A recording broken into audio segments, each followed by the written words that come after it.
Hi, I'm Deborah Atkinson, and this is the Voice for Fitness Professionals podcast, where I share marketing, programming, and advertising techniques and strategies that help you create a business and a life that you love. And believe it or not, right now, I am recording this podcast as I'm driving to the airport. I'm actually driving to fly to New Orleans for the Athletic Business Conference in 2018, depending on when you're listening to this message.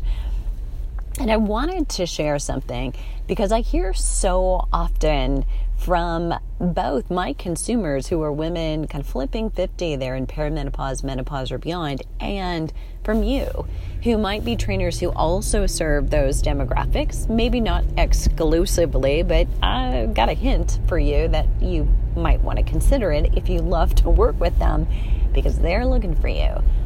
But I hear from both those populations or demographics, if you will, that getting up in the morning is tough some days. You're groggy and or you hate Monday morning. So there is a woman I interviewed not long ago, Claire, on the podcast, who talks about actually her website is, I love Mondays. And I so love that. And, you can't believe what a difference or what a reaction a post about, whoa, come on, Monday. I posted this really recently to my audience. I can't wait for Monday. I've got big plans for you. And, unfortunately, the majority of the people on my social media platform who actually got that message responded pretty negatively. And they were like, yeah, because it's 4 days closer to, or 1 day closer to Friday. It's only 4 days from Friday, and it was like, oh, so sorry. Because here's the thing. These last 2 mornings, and they're not an anomaly necessarily, but these last 2 mornings, I've gotten up at 3:30, at 3:45, because I'm excited. And yeah, I'm done sleeping. I go to bed early and get up early. I always have. But I can't wait to get up, no matter what. And what time you go to bed and how much sleep you get. Any of us could say, I got the 8 or I got the 9, or maybe you get by with less hours of sleep that I needed, and yet I still, hate throwing the covers up. I'm telling you, I can't wait to do it. It wasn't always that way, but here's the difference. I am calling the shots. I am creating programs, delivering them, marketing them. I'm in charge. And, although you could look at that and say, oh my God, that's a lot of responsibility. How do you sleep? But I do, because I know I've done everything I possibly can. And it's a game changer when you look at your work that way. And then here's the difference. So I am running my own business. I went 100% in about 4.5 years ago, and it will be 5, honestly, in January, that I gave notice to safety and security, and I worked for several months beyond that. So I still had a little net, but once that half-year mark was gone, it was me. There was no insurance. There was no TIAA CREF coming in anymore. There was no, future for retirement. It was me. It was all me. And even while I was working for someone else, I always looked at my business as my own. So maybe that's an individual quality, but I don't think so. I'm no different than you. Whether I was working for the university, when I delivered a lecture for classes, it meant a lot to me that I connected with the students, that they would remember it, that it wouldn't just be another boring lecture where they took notes and the slides had bullet points and text on them, but it would actually be something that made them think, made them laugh, made them say, oh my God, she's so weird. I don't care, but that's memorable. And in part, it doesn't reach everybody because of course it can't. You have to potentially repel some people in order to attract the right ones and really inspire them and motivate them. And when I say that, I don't take that motivation on my shoulders, but it's really helping people find their own motivation and, maybe better said, commitment. And that's a story for another day. But I really want to encourage you to think about why you don't love getting up in the morning, if that's true of you. And I mean 7 days a week. And, I don't mean that you're working 7 days a week, but I can tell you as an entrepreneur, I am. And, there will be times I know that I will grow into guarding. I like to say, midnight to midnight that I'm not plugged in. But right now I'm in this period of time when I need to have my finger in hand on everything. I need to know what's possible, what are the most common questions, so that I know who do I hire to delegate to, what does that person need to be able to do and handle, and what do I need to tell them before they actually come into the position and take over for me, so that I get the right person and they thrive. They're prepared for it and they know, yeah, I can handle that. I'm okay. I'm thick-skinned enough to handle that, and I'm good at problem solving. I have the skill to access your customer service management system, and details like that are really important to find out yourself.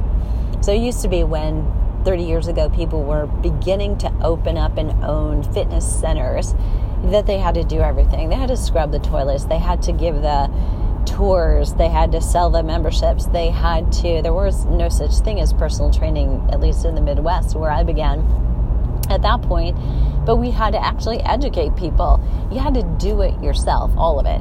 And then eventually you grew enough, you had a little padding in what you were bringing in so you could hire somebody else to do it, which frees you up, not just to not work, but to do the much more important stuff.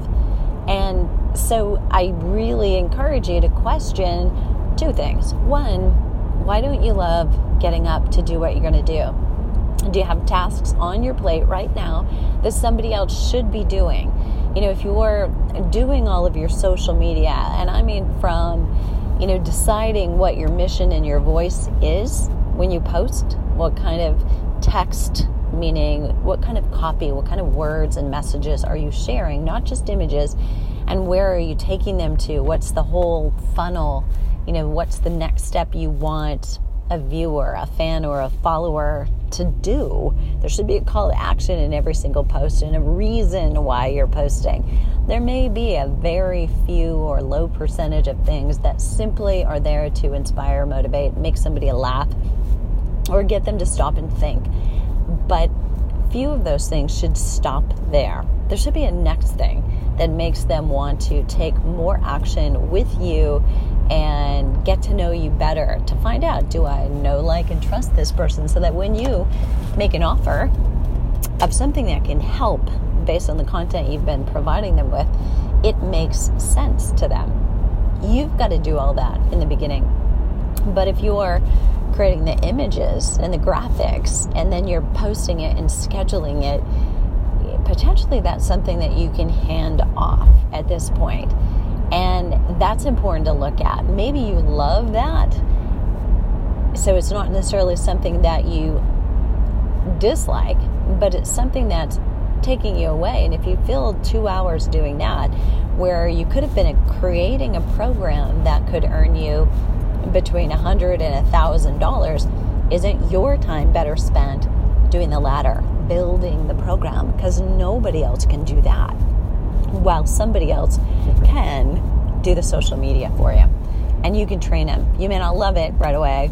And maybe for you, you have to look at writing blogs or posting blogs or coming up with the images for blogs or something else in your business creating video, or maybe it's you that does need to be in front of the camera, but somebody else needs to do the editing and needs to understand what has to happen, where those things need to go, and get it done. Not to mention track your numbers.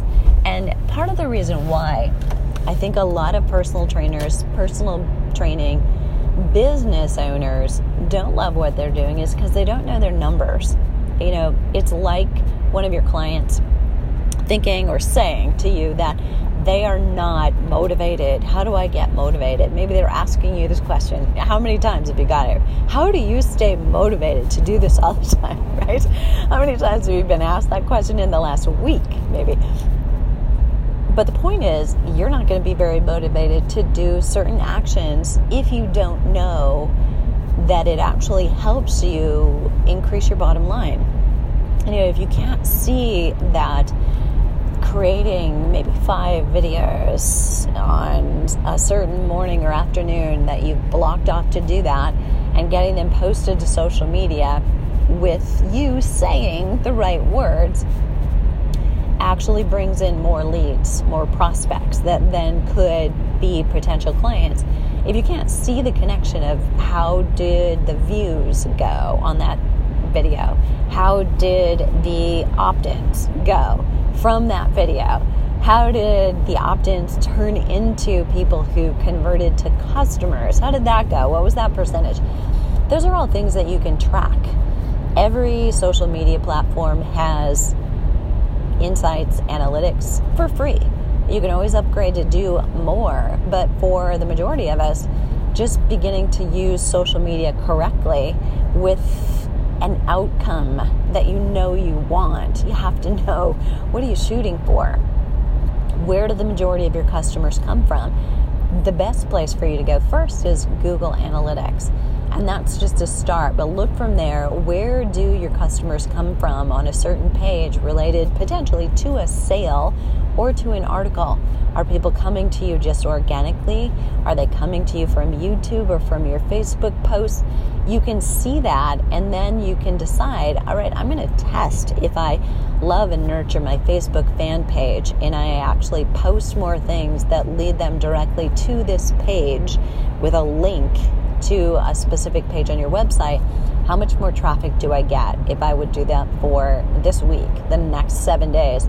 And when you start to have analytics that show you, wow, because I made this change, I got that change, it's just like your client, right? They aren't stretching and they've got this hip pain, and you keep telling them, you got to stretch, you got to do this piriformis stretch. You got to do it before every exercise, after every exercise, a couple times during the day. If you're sitting all day at work, you're telling them that, and they finally do it. And they realize, oh my gosh, you were so right. I was so wrong. And they may not say the latter, but And then they get it, right? And that makes them more motivated, more committed to continuing because they got some good results. They can see the connection. And not only that, they start trusting you about the next thing that you're going to tell them because it came true, whatever you were promising them. So be thinking about, what kind of proof do you have that every action you take during the day, that every hour you block off is actually spent in dedicated activities that get you results, that get you ultimately more clients so you can help more people, create more revenue, and then begin to really change what you're doing so you can control your life. And that's the tagline for the show, right? Is create a business, absolutely, but also a life that you love. You don't want to paint yourself into a corner. So you've got to be thinking, right now, here's the way I'm running my business. Here are the things that I'm doing. And then be thinking, the first person that I hire is very likely going to be X, who can do ABC, so that I have less time. And it's not a matter of, I can do that myself, because I can say that about half a dozen things that I've learned the hard way that I can't keep doing if I want to grow. So it's learning to give it up, learning to delegate, take a risk, pay somebody probably a little bit more than feels comfortable for you to pay, because you want somebody who knows and will take initiative. You don't want to have to be telling them every little thing that they need to do. You want somebody who can already hit the ground running and be premeditating, may not be the right word, but be already ahead of you, thinking, okay, in order to get this done, we're going to need this. And sure, they may come to you a little bit more frequently in the beginning for an approval. You sign off on this. But once you get comfortable with them and they really know you, now you've got somebody golden. So start with somebody who already can get in, get their sleeves rolled up, and get started helping you grow your business. So be conscientious. Think about right now, writing down what are the skills that somebody's going to need to do. And if you are right now creating systems and maybe even small or short training videos to tell somebody else, this is how we do this, you can do it on a screen flow, so you can show your screen as you're doing something like posting a video to YouTube. Here's the step 1, here's step 2, here's step 3, here's step 4. And that doesn't take all that long to do a once over your shoulder of something you're doing all the time anyway, probably blindfolded. You can do it so easily. Those are systems. Whenever you have a repeated task that you do on a regular basis, somebody else can be taught how to do that. So be sure you're documenting it, both in words, verbally, and in creating a video. Those may change. You know, what I was doing 3 years ago on YouTube, when YouTube changes, the face and looking around in navigating in YouTube changes a little bit, you know, the video will probably have to be updated, maybe or maybe not. But just be prepared. You've got to start somewhere. It's so easy to update rather than start from scratch. So just start doing every one task. Write down, what are the things that I'm going to delegate when I am first ready to delegate and my time is just run out?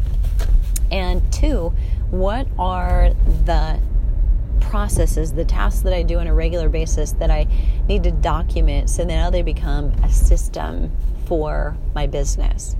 And you will be much more pleased with getting up in the morning and excited about doing it because of the way you're building your business as a result. If you have a question or this struck a chord, leave me a comment below the show notes. And I would really love a comment in iTunes if this has been helpful. I read comments and we adjust our content based on what you write and what's resonating most with you. So let me know, what are you struggling with most right now in your business? What's the biggest headache? And I will address it. And I read each and every one. So you'll find the Voice for Fitness Professionals link for iTunes in the show notes at fitnessmarketingmastery.com right underneath this post. So leave that question, leave your comment, and if you leave some kind of a 5-star rating in iTunes, I would so appreciate it. And I look forward to hearing from you and hope that you go make a difference.